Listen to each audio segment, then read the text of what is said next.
Ford Ranger XLT 2018. Install Optimus brand Android head unit 6128, then 2K screen resolution. Ito yung front camera. Ito yung side camera.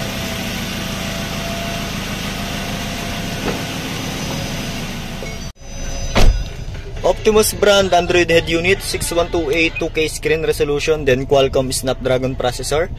Then itong unit na sir ay Ford Ranger XLT 2018 model. Steering wheel control working, try natin. Volume control. Yan, volume down. Then yung track control. Next, previews. Then 360 camera, all sides recording siya. Ayan, dito natin ma-view. Ayan, front, rear, left and right. Ayan, recording. Then yung 360 camera, meron siyang auto trigger pag ang takbo mo is 20 kph below. For example, ayan, left signal. Pag nag-hazard ka, dalawang side, then reverse. Working din yung trajectory niya. Ayan, sumusunod yung line. Ayan.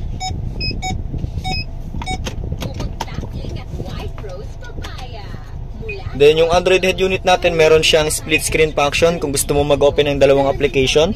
For example, gusto mong i-open si YouTube, then at the same time gusto mong i-open si Waze. Ayan. Open mo muna yung dalawang application.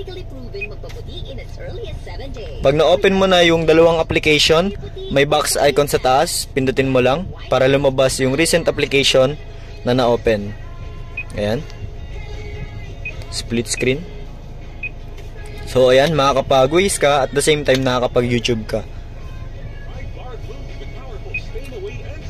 Meron din siyang iba't ibang application tulad ng YouTube, Maps, Spotify, Netflix, Waze. Kung ano pang application ang gusto mong idagdag, meron siya. Via Google Play Store, pwede ka rin mag-download ng mga games or another application na gusto mong idagdag. Then nakagandahan dito sa unit natin, meron siyang features na tracker, natatrack mo via phone yung location ng unit mo.